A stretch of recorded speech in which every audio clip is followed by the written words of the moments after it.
In this video, I'm going to show you 5 common mistakes in business portraiture and how to make sure you don't allow them to happen. Thanks to Squarespace for sponsoring this video. Use coupon code CARL to get a 10% discount.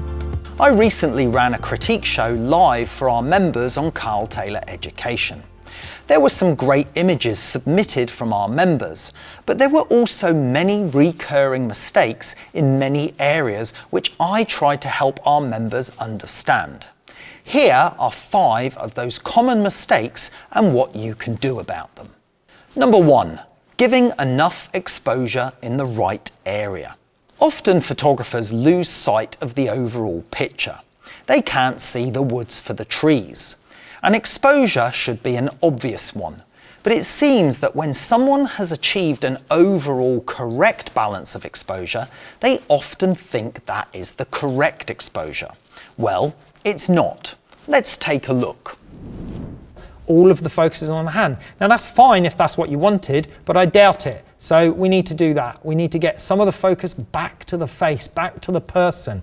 The hand, it could be one thing, it could be part of a message, but it's surely not the main part of the image when we've got a picture of a person in there. So that needs to be taken care of. The problem for me with this shot is that the face isn't lit enough. This shoulder is lit brighter than the rest. If you look at that shot, hopefully you can all see. Can you see how bright this shoulder is where the light, it's almost like the light wasn't quite pointing exactly in the right direction. So this area here of her left shoulder has taken on these very bright whites, which need to be toned down so that the face is the predominant attention and not the shoulder. Number 2, not knowing who the hero is in the shot. In product photography, fashion and portraiture, there is nearly always a hero in the shot and there is a supporting cast, just like in a movie. The problem arises when the supporting cast try and take over the movie and oust the hero as the main subject. This can be a common and costly mistake in stills photography too. Let's take a look. The problem is, it's all about that thing I go on about all the time. Supporting cast and hero. The hero has to be the hero in the film or movie or in the photograph. And if we look at this, she is kind of the hero, but she's being overpowered by this dead octopus that's sitting on that equipment in the background. No one really cares or knows what that is. And the fact remains, it will still look like a dentist surgery without it. Now, I couldn't go to the trouble of removing it all, but what I could do was just blur it out a little bit with Gaussian blur, just to take the focus more towards her.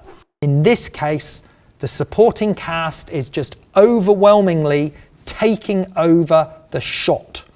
So we've got to get the hero out of the shot. So let's have a look at how we're going to do that. So first of all, we're going to darken down the bit behind the hero a little bit, because that was all getting too lit from what was behind him. The second one is to lift the hero a little bit. So just those 2 changes make a big difference. But I would have dropped the depth of field slightly, like so. I've had to do it artificially here. But I would have dropped the depth of field by opening the aperture a stop or so on your camera to separate the hero from the background. Number 3, not understanding dodging and burning. Burning and dodging is a fundamental aspect of photography. It's been around for nearly 100 years, and it was the darkroom process of blocking or adding light to a photographic print during the printing stage to enhance or detract from areas of the image. Its purpose is in drawing attention to where you want the eye to go and where you don't want it to go. In digital photography, dodging and burning is even more refined, and as I've shown in previous videos, the technique can be used to make 2-dimensional forms look more 3-dimensional, or to deliberately make bumps and transitions look smoother. During the critique show, I demonstrated the effect on some of our members' images. The lighting isn't too bad. It's a little bit far around to the right-hand side, and burn and dodge was the issue. Now, I didn't go and burn and dodge the whole shot, but if you look at that patch there on the cheek there, because the lighting's further round to the side, so I've just lifted it a little bit. And again, you know, you just do that in a matter of seconds with a selection, lasso selection, and a curves, pull up on the mid-tone of the curves. This is nicely lit, nicely posed. She looks great. Just a little bit more burn and dodge there on the forehead. Let me zoom in on that so you guys can see it a little bit more clearly. That's what it was. That's a quick bit of burn and dodge. Yeah, same thing again. Just this usual forehead business. That's what was there. That fixes it. That's what was there. That fixes it. We talk about the burn and dodge. The key areas here, look at those little darker tones on the forehead, which often happens with people's foreheads with lighting. So we use our curves adjustment layer. We smooth that out. So that shot now takes on a whole new appearance just from those two, you know, that one layer quick fix. And then finally the whole face needed to be a bit brighter. So now if we turn those two layers on and off, we go from that to that. Simple fixes, easy to do in seconds. Number 4, not paying attention to small details. Small details are just that, but when enough of them are not taken care of, then accumulatively they can become a significant problem. Even relatively minor details can be addressed to significantly improve an image. Let's take a look.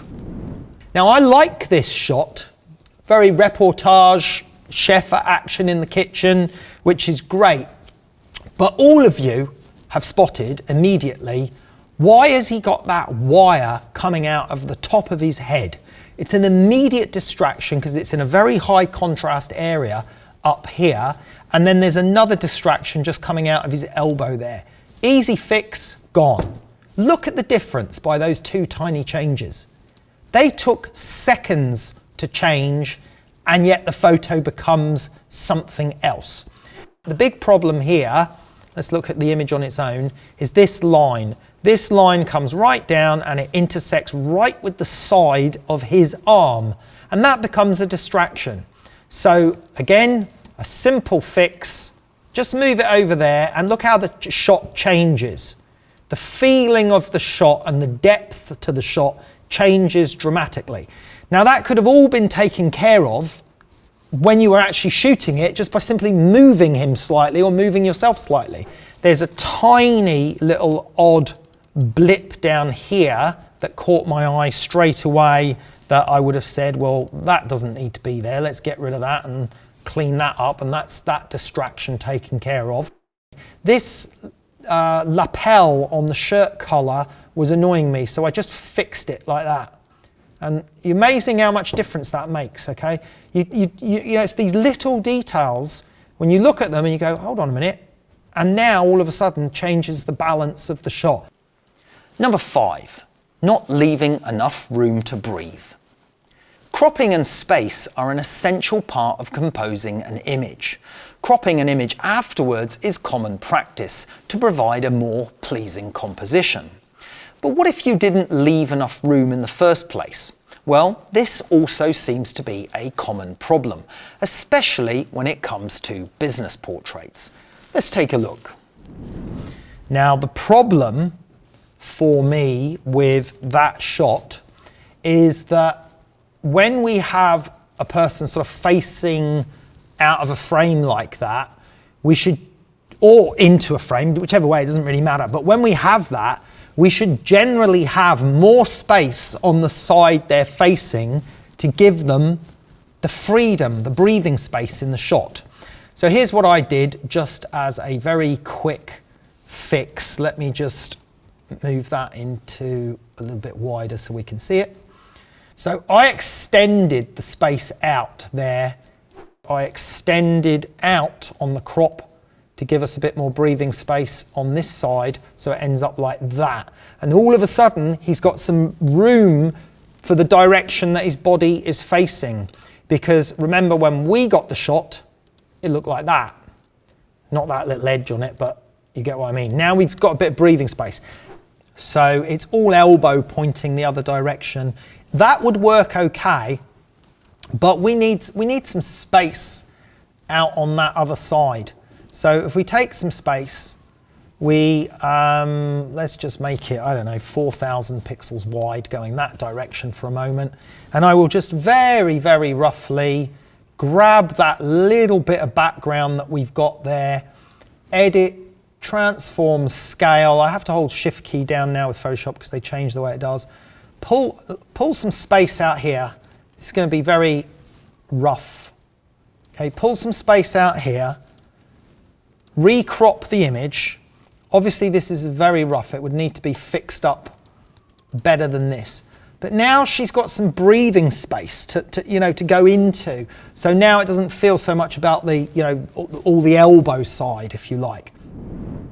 If you'd like to learn more about photography and post-production, then head over to my website at carltayloreducation.com. Well, I hope you found this video useful, and thanks for watching. This video is brought to you by Squarespace. From websites and online stores to marketing tools and analytics, Squarespace is the all-in-one platform to build a beautiful online presence and run your business.